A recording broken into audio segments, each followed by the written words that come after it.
नहमदुहु व नुसल्ली अला रसूलिहिल करीम अम्मा बाद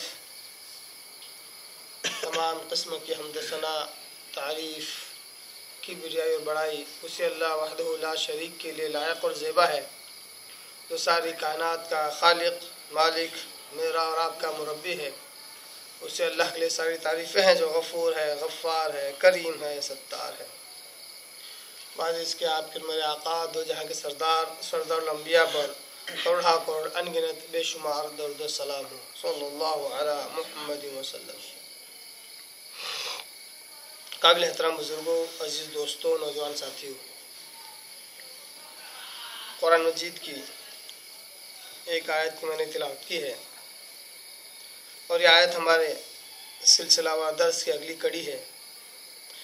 सूरह बकरा सूरह नंबर 2 पारा नंबर 3 और रुकू नंबर 34 की बिल्कुल आखिरी आयत है।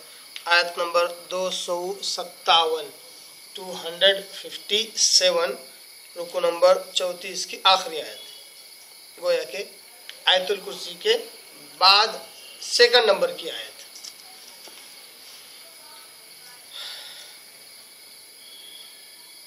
आयत माने और मफहूम के एतबार से भी, इल्मी एतबार से भी बहुत गहराई और गहराई रखती है।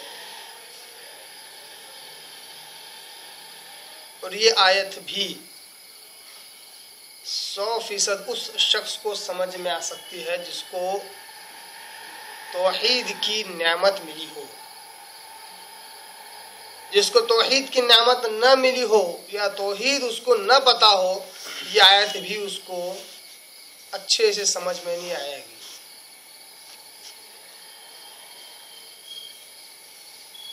बड़ी प्यारी, बड़ी जानदार आयत है। और ये आयत ऐसी है जिससे बंदा खुद ब खुद अल्लाह तबारक व तआला से मोहब्बत करने लग जाता है। इस आयत का माना मफहूम जिसके समझ में आ जाए वो अपने रब से मोहब्बत करने लग जाता है। आयत क्या है? आयत इस तरह है, अल्लाह कहता है अल्लाह। आयत की इब्तिदा लफ्ज़ अल्लाह से, यानी कि अल्लाह वो है। अल्लाह ताला अपना इंट्रोडक्शन करा रहा है, अपना तारुफ करा रहा है। वली, अल्लाह वली, अल्लाह वो है जो वली है। अल्लाह वो है जो वली है। अब वली का तर्जुमा क्या होता है उर्दू में? बड़ा ही प्यारा तर्जुमा होता है, दिल को छूने वाला। काश अगर ये सिर्फ वली का माना मफहूम भी अगर मुसलमानों को समझ में आ जाए तो सबसे बेगाने होकर, एक्सू होकर अपने रब की तरफ रुख कर ले। सिर्फ लफ्ज वली का माना मफहूम समझ में आ जाए। वली कहते हैं कारसाज को। कारसाज के क्या माने हैं? कामों का बनाने वाला, मुश्किलात मसाइब को हल करने वाला, बिगड़ी बनाने वाला कारसाज, हमारे कामों का करके देने वाला। यानी हमारे कामों के करके देने की जिम्मेदारी किसने ली है? अल्लाह ने ली है। इसलिए अल्लाह ने अपने आप को क्या कहा? मैं वली हूं। अच्छा, वली अल्लाह तबारक तआला हर एक का है कि हर किसी का अल्लाह तबारक तआला वली है? हर एक का अल्लाह तबारक तआला काम बनाने वाला है? नहीं। अल्लाह आगे जवाब देता है, वलियुल्लज़ीना आमनू, जो अल्लाह पर ईमान ले आए अकीदे तौहीद के साथ। ईमान तो बहुत लाते हैं लोग, ईमान लाने वाले बहुत मिलेंगे। ला युमिनु अहदुम, अक्सर लोग, वमा युमिनु बिल्लाहि अक्सरुहुम बिल्लाहि इल्ला वहुम मुशरिकून। अल्लाह ने कहा सूरह यूसुफ में, अक्सर लोग अल्लाह पर ईमान लाने के बावजूद भी वो मुशरिक होते हैं। ईमान तो बहुत लेके आएंगे लोग, मगर अकीदे तौहीद वाला ईमान जो लेकर आता है, अल्लाह कहता है ऐसे ईमान वालों का मैं वली हूं, मैं कारसाज हूं, मैं कामों का बनाने वाला हूं, कामों का करके देने वाला हूं, उनके कामों की जिम्मेदारी मुझ पर है। ये अल्लाह तबारक तआला खुद एक्सेप्ट कर रहा है, कबूल कर रहा है, कहता है कि मैं करके दूंगा। और मोमिन वो कैसा हो? शिर्क से पाक हो। अब आप कहेंगे साहब अभी आयत की इब्तिदा भी नहीं हुई, आपने ईमान का माना आते ही आपने उसको कहां से जोड़ दिया? तौहीद से जोड़ दिया और शिर्क से पाक करने की आपने बात की। ये आयत आप आगे बढ़िए, वही माना मफहूम दे रही है। कौन सा माना? अकीदे तौहीद का माना। और ये आयत भी तो आयतुल कुर्सी के बाद है। आयतुल कुर्सी के बाद वाली आयत में अल्लाह ने यही कहा, क्या कहा? फमन यकफुर बित्तागूत, जो तागूत का इनकार करे, वही उमिन बिल्लाह, फिर अल्लाह पर ईमान ले आए। कि पहले शिर्क का रद्द हो, शिर्क का इनकार हो, माबूदाने बातिल को छोड़ना होगा, तब जाकर अल्लाह पर सही ईमान होगा। उसके बाद वाली ये आयत है। गोया कि यहाँ पे माना मफहूम ईमान का क्या है? माबूदाने बातिल का सबसे पहले इनकार, शिर्क का इनकार, शिर्क नहीं करना है, उसके बाद तौहीद, उसके बाद एक अल्लाह पर ईमान, ये सही ईमान है। तो अल्लाह कहता है मैं ऐसे मुवहिद मोमिनों का वली हूं, ऐसे मुवहिद मोमिनों का मैं कारसाज हूं, कामों का बनाने वाला हूं। यहां पर ला है, यानी कि जस्ट लाइक ए कॉमा। बात अभी पूरी नहीं हुई है, बात अभी आगे बढ़ रही है। आगे अल्लाह कहता है युखरिजुहुम मिनज़्ज़ुलुमाति इलन-नूर। बहुत बड़े बड़े काम करने के साथ साथ एक बड़ा अहम काम अल्लाह तबारक ताला अपने ईमान वाले बंदों के साथ जो करता है वो ये है, युखरिजुहुम, निकालता है उन्हें, मिनज़्ज़ुलुमात, जुल्म यानी अंधेरे, मिनज़्ज़ुलुमात, अंधेरों से उन्हें निकालता है। फिर कहां ले जाता है? इलन-नूर, नूर की तरफ ले जाता है। अंधेरों से निकालकर रोशनी की तरफ ले आता है। अल्लाह ताला जहां अपने बंदों के बहुत से काम करता है, उसमें सबसे अहम काम जो उसके दीन और दुनिया दोनों की बेहतरी के लिए है, वो है अंधेरों से निकालकर रोशनी की तरफ ले आता है। अगर हम गौर करें तो हमें ये बात मिलती नहीं है कि कहे इंसानों के साथ अल्लाह ताला ये काम कर रहा हो कि उन्हें अंधेरों से निकालकर रोशनी की तरफ ले आ रहा हो, हमें कहीं नजर नहीं आता। हर इंसान रोशनी में ही है, दुनिया एतबार से बज़ाहिर रोशनी में ही। फिर ये इशारा किस चीज की तरफ है? ये इशारा है गुमराही से निकालकर हिदायत की तरफ ले आता हूं, गुमराही के अंधेरों से निकालकर हिदायत के नूर की तरफ ले आता हूं। युखरिजुहुम मिनज़्ज़ुलुमाति इलन-नूर, मैं मेरे मुवहिद बंदों को गुमराही से निकालकर हिदायत की तरफ ले आता हूं। गोया कि जो बंदा अल्लाह तबारक व तआला से मोहब्बत करता है, उसके साथ तौहीद बरकरार रखता है, तौहीद पर गामजन रहता है, तो अल्लाह तबारक व तआला उसकी गलत फहमियों को, उसकी गुमराहियों को इस सही अकीदे की वजह से दूर करता रहता है। तो गोया कि गुमराही से निकलकर बार बार हिदायत की तरफ आता रहता है, सही रहनुमाई की तरफ आता रहता है। याद रखिए, जिस बंदे में ये जुस्तजू हो कि मैं जब तक जिंदा रहूंगा मेरे रब के साथ किसी को शरीक नहीं करूंगा, शिर्क नहीं करूंगा, तो अल्लाह तबारक तआला उसको जब तक जिंदा होता है तब तक उसको हर बार गुमराहियों से निकालता रहता है और हिदायत तरफ ले आता रहता है। कईयों कंसेप्ट्स, कईयों ख्यालात और तस्वुरात अल्लाह तबारक तआला शिर्क से उसके पाक करता रहता है। कहता हाँ आज ये तस्वुर अल्हम्दुलिल्लाह कुरान की इस आयत से मेरा अकीदा दुरुस्त होगा, फला सही हदीस से मेरा ये अकीदा दुरुस्त होगा। हर रोज दिन ब दिन उसके कुछ न कुछ ख्यालात में और कंसेप्ट्स में और तस्वुरात में तब्दीली आती रहती है। क्यों? अल्लाह तबारक तआला ये काम उसके साथ करता रहता है। जो ये कह दे शिर्क, अरे बहुत छोटा अमल है, छोटी छोटी बातों में ध्यान नहीं देना, शिर्क छोड़ दो इसको, बहुत बड़े बड़े मसाइल हैं दुनिया में, देखो जरा लोग मुसलमान किस तरह मारे जा रहे हैं, काटे जा रहे हैं, ये कहकर क्या कहते हैं शिर्क को नजरअंदाज करते हैं। जबकि अल्लाह कहता है जो मेरे साथ शिर्क न करे मैं उसकी मदद करता हूं, मैं उसके लिए कारसाज हूं, मैं उसको गुमराही से निकालकर हिदायत की तरफ, अंधेरों से निकालकर रोशनी की तरफ ले आता हूं।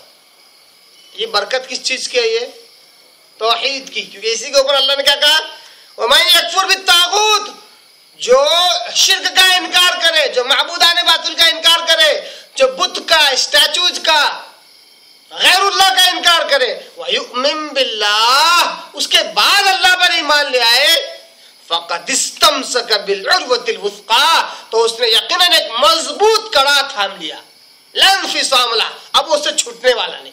जिसने तौहीद के अकीदे को मजबूत पकड़ लिया, सबसे पहले शिर्क का इनकार करके, अल्लाह कहता है ऐसे मुवहिद बंदों को मैं गुमराही से निकालकर हिदायत की तरफ ले आता हूँ, अंधेरों से निकालकर मैं उन्हें रोशनी की तरफ ले आता हूँ, मुश्किल और मुसीबत वाले हालात से निकालकर अच्छे और बेहतरीन हालात और खुशहाली की तरफ ले आता हूँ। यही बात अल्लाह तआला सूरे नूर वगैरह में भी कहता है कि जो कोई मुझ पर ईमान ले आए, अकीदे तौहीद वाला, वो अमल सालिहा और नेक अमाल करे, मैं ऐसे मोमिन मर्दों और मोमिन औरतों दोनों को इस दुनिया की जिंदगी में भी एक बेहतरीन खुशऐश जिंदगी दूंगा, बेहतरीन खुशऐश जिंदगी दूंगा। एक खुशऐश जिंदगी किस बुनियाद पर मिल रही है? मर्दों को और औरतों को जो मोमिन है, अकीदे तौहीद की बुनियाद पर, उस बुनियाद पर जो अमल किया जाए वो अमल भी काबिल कबूल होगा। अब आप देखिए कितनी कॉमन सी बात है, कॉमन सेंस वाली बात है। अल्लाह तबारक तआला ने अपने आगे इबादत का एक तस्वूर दिया, अपने आगे इबादत करने का एक तस्वूर दिया कि क़ियाम करो, नमाज का हिस्सा है ना, एक रुकन है, रुकू करो, क्या ये नमाज का एक हिस्सा है, एक रुकन है जिससे अल्लाह की इबादत की जाती है।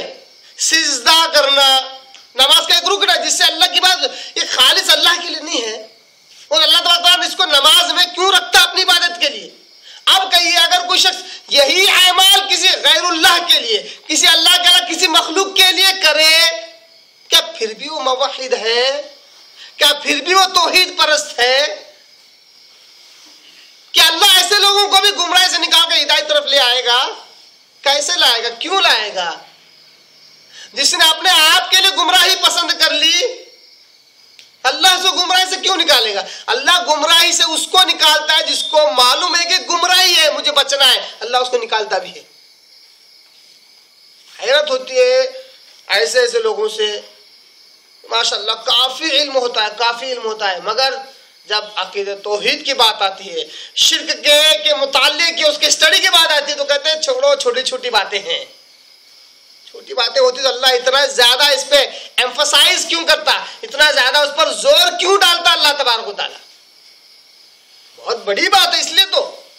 और अल्लाह ने सूरह यूसुफ में ऐसा क्यों कहा, वमा युमिनु बिल्लाहि अक्सरुहुम इल्ला वहुम मुशरिकून, अक्सर लोग अल्लाह पर ईमान लाने के बावजूद भी वहुम मुशरिकून, वो मुशरिक होते हैं। आज लोग बोलते हैं नहीं, एक बार इस्लाम कबूल कर ले मुसलमान मुशरिक थोड़ी रहता, मुसलमान मुशरिक हो भी नहीं सकता।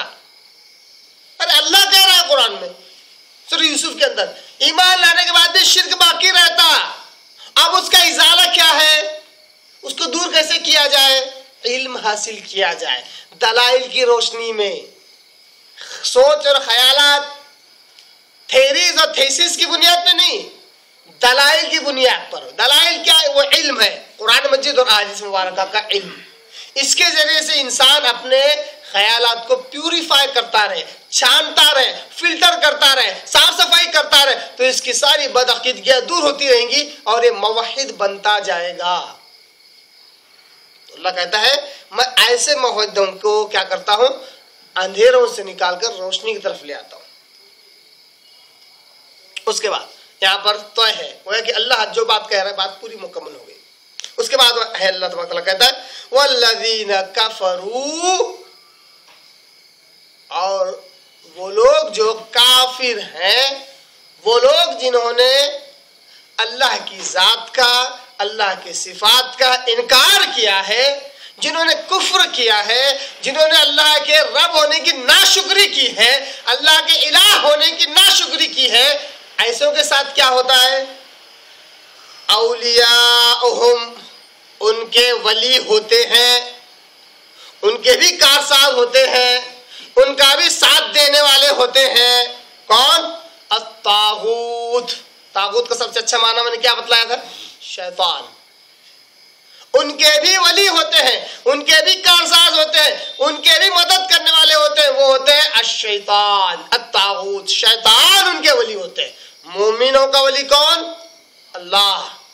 अल्लाह की जात का, अल्लाह की सिफात का इनकार करने वाले, अल्लाह के रब और इलाह होने का इनकार करने वाले ऐसे काफिरों का, ऐसी नाशुक्री करने वालों का साथी और कारसाज और मदद करने वाला शैतान होता है। वो भी इनके बहुत से काम करते हुए सबसे बड़ा काम जो करता है इनका साथी, मुशरिकों और काफिरों का जो साथी शैतान है, बहुत सारे बड़े बड़े कामों के साथ जो एक सबसे बड़ा काम और अहम और बुनियादी काम जो करता है वो ये है युखरिजूनहुम, वो भी उन्हें निकाल ले जाता है। मेरा नूर, नूर से निकालता है उन्हें। इलल ज़ुलुमात, कहां ले जाकर पटकता है? अंधेरों में। कहां ले जाकर पटकता है? अंधेरों में ले जाकर पटकता है। और खबर भी नहीं होती, खुशफहमी की बीमारी लग जाती है कि हम हक पर है, हम हक पर है, हम सही है, हम सही है, हमारे से शिर्क नहीं हो रहा है, हम ही पक्के मुवहिद है। ये कहते कहते वो क्या होता है? हिदायत से गुमराही की तरफ शैतान ले जाकर उन्हें पटक देता है। अल्लाह कहता है उलाइका अस्हाबुन नार, ऐसे जो शिर्क करने वाले होते हैं, ऐसे जो कुफ्र करने वाले होते हैं, यही लोग असल में आग वाले हैं। अस्हाबुन नार, आग वाले, जहन्नमी है। हुम फीहा खालिदून, ये इसमें हमेशा हमेशा रहेंगे। अगर आप कुरान में का मुतालिया करें, जहां कहीं अल्लाह तबारक तआला ने कहा हुम फीहा खालिदून, तो वो मुशरिक और काफिरों के ताल्लुक से ही है, जो हमेशा हमेशा रहेंगे, उसमें से बाहर नहीं आएंगे। ये हुक्म किसके लिए? जिसने इस दुनिया में शिर्क के साथ मरा,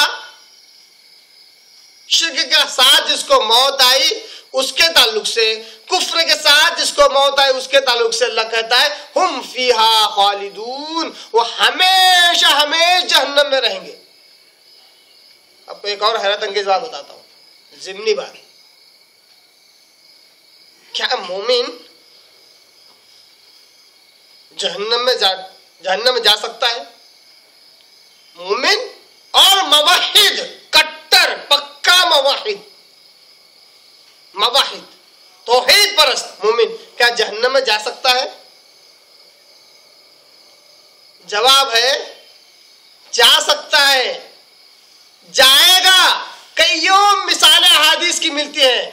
कट्टर मुवहिद तौहीद परस्त मोमिन जहन्नम में जा सकता है, अल्लाह डालेगा उसको।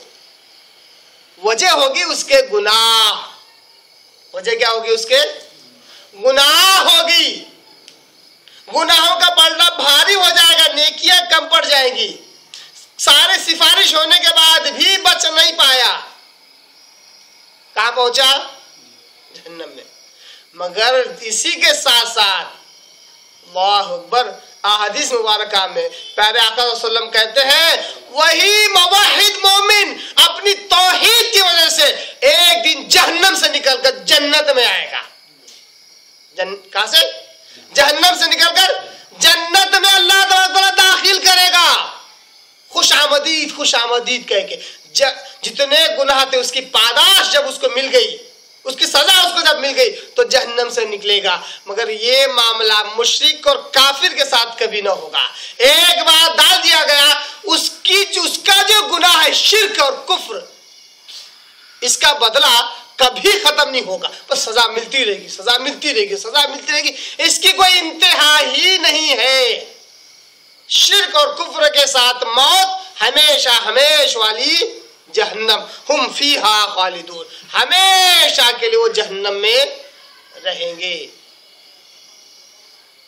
ये आयतें ऐसी कुरान मजीद में, अहादीस में इस किस्म की बातें बेशुमार हैं, मगर जो बात समझने की है वो यही है कि मोमिन मुसलमान से भी शिर्क सरजद हो सकता है, कुफ्र सरजद हो सकता है।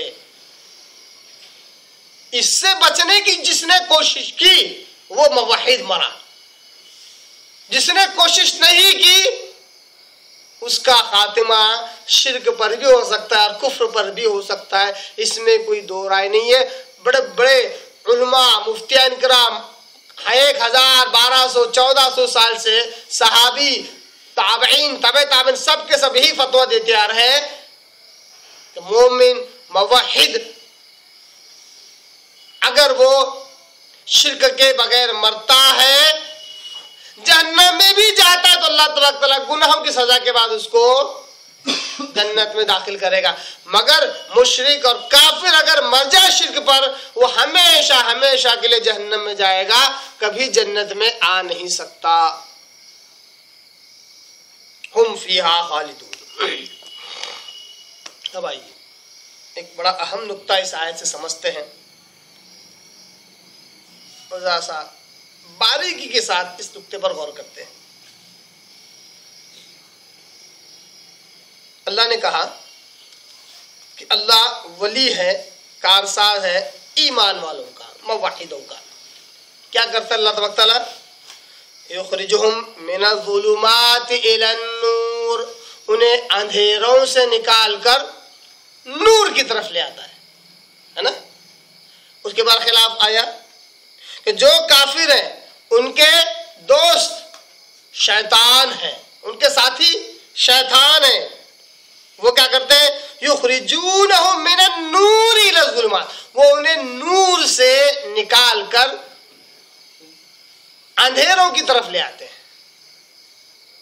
दोनों में गौर करें तो अल्लाह तबारक तआला ने क्या ही बेहतरीन तकाबुली अल्फाज अल्लाह ने इस्तेमाल किए कंपैरिजन के लिए।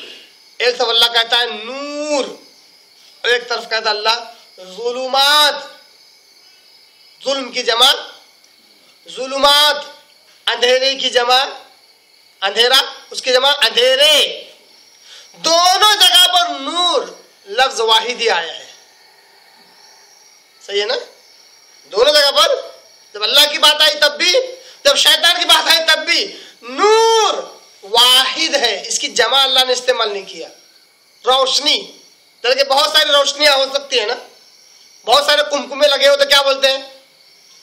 बहुत सारी रोशनियां हैं, रोशनी फैली हुई है, बहुत सारी रोशनी आ रही है, रोशनी की जमा इस्तेमाल करते हैं। मगर अल्लाह तबारक तआला ने नूर को सिंगुलर वाहिद इस्तेमाल किया और ज़ुलुमात को जमा इस्तेमाल किया। इससे एक नुक्ता मालूम हुआ कि जो हक होता है वो हमेशा एक होता है और जो बातिल और जो गुमराह होता है वो कईयों में होता है, वो जमा में होता है। इसलिए वो उसकी अलामत यह है कि वो क्या है, वो फिरका, वो जमात, वो गुरोह गुमराह है, क्योंकि वो बटी भी है। जो हक होता है वो हमेशा एक होता है, जो हक होता है वो हमेशा एक होता है, वाहिद होता है। हक की कोई हक के अंदर कोई कैटेगरी नहीं होती, हक हक होता है, सच्चाई सच्चाई होती है।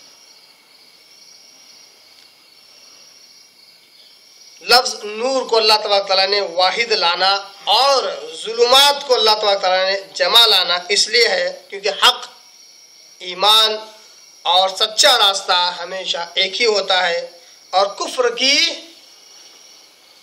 और बातिल की कई किस्में होती हैं। हक एक ही होता है और बातिल में तफर्रुक और इंतशार होता है। अब आप देखिए, इस दुनिया का भी आप मुतालिया कीजिए, साथ ही साथ इस्लाम में जो बटा हुआ है कईयों फिरकों, कईयों ग्रोहों, कईयों जमातों में, इसका भी अगर आप मुतालिया करें तो समझ में नहीं आता मुसलमान की अकल कहाँ मार खा रही है। कहते हैं कि हाँ हमारी जमात में इतने फिरके हैं फिर भी हम हक पे हैं। क्या कहते हैं? हमारी जमात में इतने फिरके हैं, हम फलां भी हैं, हम फलां भी हैं, हम फलां भी हैं, फिर भी हम हक पे हैं। अल्लाह कहता है हक की अलामतें होती नहीं है। जो बातिल होता है उसके अंदर तफर्रुक और इंतशार होता है, उसमें बटावपन होता है, बटे हुए होते हैं। जो हक होता है वो हमेशा एक होता है, उसमें दो राय नहीं होती, उसमें तीन राय नहीं होती, उसमें एक ही राय होती है।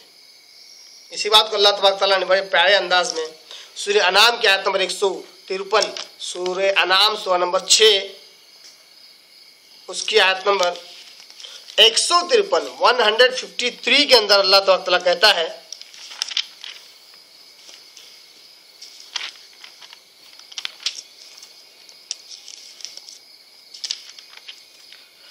सूरह अनाम सूरा नंबर 6 पारा नंबर 8 के अंदर आयत नंबर 153 के अंदर अल्लाह कहता है, वो अन्ना हादा सिराती मुस्तकीमा फत्तबिऊह। ऐ मोहम्मद सल्लल्लाहु अलैहि वसल्लम आप कहिए, अल्लाह तआला ऐलान करवा रहा है, कहिए वो अन्ना हादा सिराती मुस्तकीमा। अल्लाह कहता है खुद, अल्लाह तआला खुद कहता है वो अन्ना हादा सिराती मुस्तकीमा। ये जो इस्लाम का रास्ता है, ये जो तौहीद का रास्ता है, ये जो हक और ईमान का और सच्चाई का रास्ता है, ये रास्ता मेरा रास्ता है। इस्लाम का खालिस रास्ता मेरा रास्ता। इन वो अन्न हादा सिराती मुस्तकीमा, ये मेरा रास्ता सीधा रास्ता मेरा रास्ता है। मुस्तकीम ये भी वाहिद है, सीधा, जो सीधा होता है हमेशा एक ही होता है, सीधा होता है हमेशा एक ही होता है। फत्तबिऊह, उसी एक सीधे रास्ते की इत्तिबा करो। वला तत्तबिउस सुबुल, अब यह जमा आ गया, क्या कहा? वला तत्तबिउस सुबुल, रास्तों की पैरवी न करना। रास्ता क्या हो गया? जमा हो गया ना, सुबुल, सबील की जमा सुबुल। वला तत्तबिउस सुबुल, बहुत सारे रास्तों की इत्तिबा न करना। अब हैरत होती है, लोग कहते नहीं साहब हम तो फला तो है ही, मुसलमान भी है और फला भी है, आप क्या है? अच्छा आप मुसलमान है, फला भी, हाँ चलो हम दोनों हक पे। अरे दो अलग अलग रास्ते, अलग अलग मंजिल को जाएंगे। ये क्या है? हिंदू धर्म थोड़ी है कि हर गली क्या है, हर गली का रास्ता, हर रास्ता तेरी गली जाता है। ये हिंदुओं के पास ऐसा अकीदा है क्योंकि हर कंकर में शंकर मानता है। वो कहता है हर रास्ता उसी गली जाता है। इस्लाम का ऐसा मामला नहीं, इस्लाम का एक ही मामला है, एक रास्ता, एक ही अल्लाह की तरफ जाता है। जानबूझकर मुसलमानों को बांट रहे हैं, एक दो तीन नहीं चार चार हिस्सों में बांटते हैं और कहते हैं फिर भी हक पे। हमने पूछा भाई अगर चारों अगर हक पे है तो बताओ चारों के बाद इस्लाम के सारे मसाइल है? मुंह नहीं खुलता, मुंह नहीं खुलता, कहते ना कहते ना हाँ कहते। जब आपने पूछा कि चारों के पास अगर पूरा पूरा इस्लाम नहीं है, एक एक रुपया नहीं है, तो क्या चवन्नी है, चाराने है? इस पर भी मुंह नहीं खुलता। ना पूरा कहने को मुंह खुलता है, ना चाराने चार हिस्सों में खुलता है। क्यों? पूरा बोलेंगे तो बोलेंगे फिर अब अगर हर एक के पास पूरा पूरा इस्लाम है तो फिर किसी का ही मानने दो। नहीं, जिसने हर एक को माना वो गुमराह हो गया। ऐसा क्यों? बस चारों पर हक है, अगर चारों रास्ते इस्लाम के अगर बरहक है तो किसी पर भी चलने दो। कहते जो जिसने हर एक पे चला वो गुमराह हो गया। मतलब चारों को बरहक समझो, सिर्फ एक के पीछे चलो। इसका मतलब एक के पास पूरा इस्लाम है, बाकी बाकी के पास नहीं है। नहीं, सबके पास थोड़े थोड़े मसाइल हैं। तो इसका मतलब सबके पास 4 आने 4 आने 4 आने है, 54 है, 25 पैसे। इसका मतलब एक मसला यहाँ पे है, एक मसला यहाँ पे है, तो हो सकता है एक हक यहाँ पे होगा, एक हक यहाँ पे होगा, तो जो हक यहाँ है उसको मानने दो, जो हक यहाँ नहीं है उसको छोड़ने दो। नहीं, ऐसा भी करोगे तो गुमराह हो जाएंगे, क्योंकि 2 कश्ती में एक साथ सवार नहीं हो सकते। क्या कहा एक ने? मिसाल क्या दी? तुम एक साथ 2 कश्ती में सवार नहीं हो सकते, 2 इमाम 3 इमाम के पीछे एक साथ पैरवी नहीं कर सकते, किसी एक इमाम की पैरवी कर। मैंने कहा अल्लाह के बंदे, मैं कहा को 4 कश्ती में सवार हूं, एक ही कश्ती काफी है, मोहम्मद रसूलुल्लाह सल्लल्लाहु अलैहि वसल्लम की, उसी एक कश्ती में सवार होऊंगा, सीधा मंजिल तक पहुंचूंगा। कुरान मजीद में आ गया, हदीस मुबारक में आ गया, कुरान मजीद और हदीस मुबारक को अल्लाह के रसूल अच्छे से समझाते हैं, सहाबा अच्छे से समझाते हैं, ताबईन रहमतुल्लाह अच्छे समझाते, ताबईन रहमतुल्लाह अच्छे समझाते, हर चीज वाज़ेह और क्लियर है। अब क्यों इस मसले में जाऊं कि वजू किससे टूटता, तो मालूम हुआ फला इमाम साहब के पास वजू नहीं टूटता, वही सेम हरकत अगर किसी और ने की और दूसरे इमाम का रहा तो वजू टूट जाता है। ऐसा कैसा? अरे भाई इस्लाम एक है या नहीं है, क्यों फिरकों में बांट रहे हो?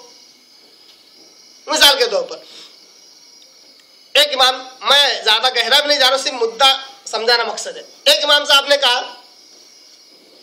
वजू टूटने की जो चीजें हैं उसमें से एक ये भी है कि अगर औरत को हाथ लगा दे तो वजू टूट जाता, औरत को हाथ लगा दो। दूसरे इमाम साहब ने कहा कि नहीं, औरत को हाथ लगाने से वजू नहीं टूटता। क्या है ये? क्या करेंगे हम? क्या करेंगे? अगर किसी ने वजू बनाकर हाथ लगा दिया, अगर वो उस इमाम को मानने वाला है तो वजू टूट जाता उसका, नहीं मानने वाले तो नहीं टूटता। अरे भाई अमल तो एक ही है ना भाई। किसी बोतल में अगर दूध भरा हुआ हो, मेरे पास है तो दूध, तुम्हारे पास जाते ही वो क्या शराब बन जाता? अंदर का कंटेंट कैसे चेंज हो गया, क्यों चेंज हो गया? अच्छा, अगर लेवल के चेंज होने से अंदर का कंटेंट भी चेंज हो जाता, अंदर का मवाद भी चेंज हो जाता। लेवल के चेंज होने से मसला कैसे चेंज हुआ? मसला तो हक होना चाहिए, जो इस्लाम होना चाहिए। किसी के पास घोड़ा हलाल, तो ठीक है हलाल, वही घोड़ा किसी ने खाया तो हराम। अरे क्यों ऐसा? और बोलते नहीं, बड़े बड़े मसाइल नहीं, छोटे छोटे फ्रोई मसाइल पर है सिर्फ इख्तलाफात। ये फ्रोई है, ये अल्लाह कहाँ है पूछो आप। एक बोलता अल्लाह अर्श पर है, दूसरा बोलता अल्लाह हर जगह पे है। ये क्या फ्रोई मसले दिख रहे? अकीदे के मसले है, ये ईमान के मसले है, ये छोटे छोटे मसले दिख रहे जो मुसलमानों को बांटने पर तुले हुए हैं। अल्लाह बोलता, एक बोलता अल्लाह अर्श पे है और एक बोलता अल्लाह हर चीज में मौजूद है। फिर भी ये भी हक पे वो भी हक पे, दोनों हक पे। ऐसा कैसा होगा? दोनों हक पर कैसे होंगे? तो अल्लाह वही कहता है वला तत्तबिउस सुबुल, रास्तों पर मत चलना, मुस्तकीम सिराती मुस्तकीमा, वाहिद सीधा रास्ता। सिरात वाहिद है, वाहिद सीधा रास्ता वो कौन सा है? वो इस्लाम है, वो अल्लाह की किताब है, प्यारे आका सल्लल्लाहु अलैहि वसल्लम की हदीस है, आज भी महफूज है। किसी माई के लाल में दम नहीं कि इनको जाया करके बतला सके, कयामत तक इंशाअल्लाह ये बाकी रहेंगे। फिर क्यों इनसे रोशनी हासिल नहीं करते? क्यों इनसे हिदायत नहीं हासिल करते? क्यों इंसानों के पीछे और इंसानों की पैरवी में लगे हो? क्या आप सल्लम इंसान काफी नहीं है हमारी पैरवी के लिए? क्यों पैरवी नहीं करते अल्लाह के रसूल की? कुरान मजीद की आयत, प्यारे आका सल्लम की हदीस सामने भी आ जाती तो कहते अच्छा ये हदीस है, मगर हमारे इमाम साहब ने इसको सही नहीं कहा। अरे सही बुखारी की, सही मुस्लिम की, सही सनद वाली हदीस तुम कहते हो हमारे इमाम साहब के पास नहीं है, छोड़ देते। कुरान की आयत पेश की जाए, ये हमारे मुताबिक इसका माना मफहूम ऐसा नहीं है। अरे कुरान की आयत को भी अपने माने, अपने मसलक, अपने जमात के मुताबिक समझोगे क्या? कुरान के किसी की जायदाद थोड़ी है, कुरान तो अल्लाह का कलाम है और हदीस मुबारक आप सल्लम के फरमूदात है। इनसे हिदायत नहीं हासिल करोगे, इंसानों की पैरवी में लगे रहोगे। इसलिए तो अल्लाह तबारक तआला ने सूरे यूनुस वगैरह में कहा, क्या कहा कि ये जो लोग हैं ये असल में क्या करते हैं, इन्होंने अपने उल्मा और मशाइख को रब बना लिया। एक यहूदी आए, इस्लाम कबूल कर लिए थे उन्होंने, तो आप सल्लम से पूछा, आप सल्लम ये आयत आप सल्लम ने तिलावत की कि इन यहूदी और ईसाइयों ने, इन अहले किताब ने अपने उलमा और मशाइख को रब बना लिया है। तो उन्होंने कहा हमने कब रब बनाया, हमने तो उनके आगे कभी सिजदा नहीं किया, कभी रुकू नहीं किया, कभी उनकी पूजा पाठ हमने नहीं की, कभी उनकी बात नहीं की, हमने कब रब बनाया। तो आप सल्लम ने कहा क्या तुम उनके हलाल करदा चीजों को हलाल नहीं समझते? हाँ समझते हैं। उन्होंने अगर हराम कह दिया तो क्या तुम हराम नहीं समझते? हाँ समझते हैं। यही रब बनाना है। शरीयत साजी का हक किसी को दे देना ये रब बनाना है। अब आप बताओ घोड़ा हलाल है कि हराम है? किसके पास दलील है हलाल होने की? किसके पास दलील है हराम होने की? किसी के पास नहीं है। बस जो चला आ रहा है उसके मुताबिक हलाल हराम। दलील की बुनियाद पर हलाल होना चाहिए, दलील की बुनियाद पर हराम होना चाहिए। अल्लाह के आगे भी सही जवाब दे सकोगे। अल्लाह के आगे जब हिसाब किताब होगा तो ये नहीं कह सकते अल्लाह ये जो कुछ माना फला की वजह से मान के आया, अब फला से हिसाब किताब ले, मैं तो उनके ऊपर डिपेंड था। बचने वाले ही नहीं है। अल्लाह कहेगा तुमको मैंने पैदा किया, तुझको मैंने पैदा किया, तुझे मेरे पास हिसाब किताब देना है। वो अंतुम फुरादा, वो अंतुम तुमुना फुरादा, तुम मेरे पास अकेले आओगे। अकेले हिसाब, जब अकेले हिसाब किताब देना है तो अकेले इस्लाम को समझना होगा, स्टडी करना होगा, मुतालिया करना होगा। जब लोगों से कहा जाता है कि इस्लाम का मुतालिया करो तो कहते हैं अरे साहब हमारी इतनी उम्र होगी, हमको पढ़ना नहीं आता, हम वो नहीं आता। ये जो कहते हैं 10 साल बाद पूछा तब भी वही बोलते। 10 साल बाद ही क्या बोलते? अरे हम अनपढ़ हैं। अरे 10 साल तक क्या करें? बिजनेस, बड़े बड़े बिजनेस चला रहे, एक दिन में 1-1 करोड़ कमा रहे। जैसे ही बात आई दिन की हम अनपढ़, हम जाहिल, हमको कहाँ आता। 10 साल के बाद भी कुछ तो सीख लेते, फिर अल्लाह के दीन में समझ में आता। असल में नियत में ही खोट है तो अल्लाह भी आगे तौफीक नहीं देता। तो अल्लाह कहता है वला तत्तबिउस सुबुल, रास्तों की पैरवी न करना, फतफर्रक बिकुम अन सबीली, तो वो बहुत सारे रास्ते अल्लाह के इस रास्ते से भटका देंगे तुम्हें। फतफर्रक, तुम्हें तफरके में डाल देंगे। देखो ना खुले अल्फाज, तफरके में डाल देंगे। अब आप बताओ एक फला इमाम की पैरवी करा, एक फला इमाम की पैरवी करा, एक फला इमाम की, एक फला इमाम की। अब बोलो चारों बना, अब आप बताओ चारों एक है ना, ढंग से एक बोल सकते ना ढंग से 4 बोल सकते। ये तो बिल्कुल ईसाइयों जैसा मसला हो जाता। 3 खुदा, एक खुदा, एक खुदा 3 खुदा साबित करते करते परेशान हो जाते। न 3 को 1 साबित कर सकते, ना 1 को 3 साबित कर सकते। 3 को 1 साबित करने जाते हैं तो 3 छूट जाता, 3 छूट जाता। और जब 1 को 3 साबित करने जाता तो 1 छूट जाता। तो न 4 को 1 साबित कर सकते, ना 1 को 4 साबित कर सकते। तफरीके में पड़ जाते, मतलब फिरका परस्ती में रह जाते। ज़ालिक वस्साकुम बिही लअल्लकुम तत्तकून, अल्लाह कहता है अल्लाह तुम्हें इस तरह वसीयत करता है ताकि तुम डरो, इन गुमराही के रास्तों पर चलने से डरो। इसी आयत की तशरीह करते आप सल्लल्लाहु अलैहि वसल्लम ने सुनन इब्न माजा और मुस्नद अहमद वगैरह में हदीस आई। आप सल्लल्लाहु अलैहि वसल्लम एक मरतबा बैठे हुए थे, जमीन पर आप सल्लल्लाहु अलैहि वसल्लम ने एक लकीर खींची, सीधी लकीर, और कहा हाज़ा सिराती मुस्तकीमा, इसी आयत की तिलावत की। कहा ये मेरा सीधा रास्ता है। कितने रास्ते? एक।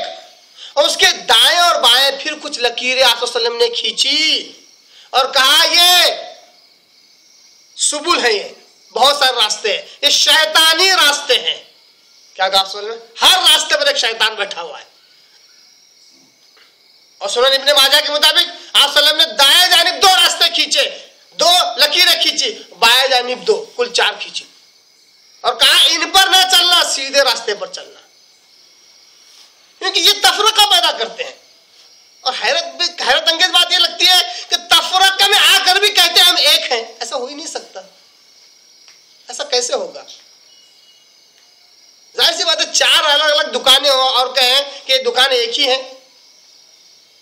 नहीं हो सकता ऐसा। 4 अलग है, 4 अलग है, क्यों नहीं मानते? तो आप सबने कहा कि ये मेरा सीधा रास्ता है, ये अल्लाह की तरफ जाने वाला है, इन बातिल रास्तों पर न चलो, ये इन पर शैतान बैठा हुआ है।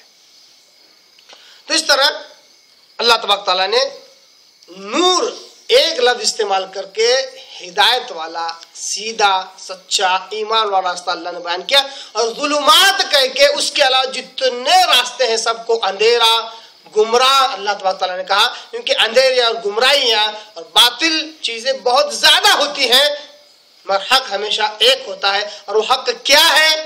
आप सल्लल्लाहु अलैहि वसल्लम कहते हैं कि तरक्तु फीकुम अमरैन, ऐ लोगो तरक्तु फीकुम अमरैन, मैं तुम्हारे दरमियान दो चीजें छोड़े जा रहा हूँ। आखिरी खुतबात में से, बिल्कुल आखिरी हदीस में से, आप सल्लल्लाहु अलैहि वसल्लम इस दुनिया से जाने से कुछ दिन पहले, तरक्तु फीकुम अमरैन, दो चीजें छोड़े जा रहा हूँ। लन तज़िल्लु मा तमस्सक्तुम बिहिमा, हरगिज तुम गुमराह न होगे जब तक इन दो चीजों को मजबूती से पकड़े रहोगे। दो चीजें क्या है? किताबुल्लाह, एक अल्लाह किताब, और सुन्नत नबी, दूसरे उसके नबी की सुन्नत, यानी अहादीस मुबारक। अब इससे क्लियर, इससे वाज़ेह और खुली हुई बात क्या चाहिए? अल्लाह से दुआ करता हूँ अल्लाह ताला हमें कुरान की, अहादीस मुबारक की और इस्लाम की सही समझ अता फरमाए। वाखिरु दावाना अनिल हम्दुलिल्लाहि रब्बिल आलमीन।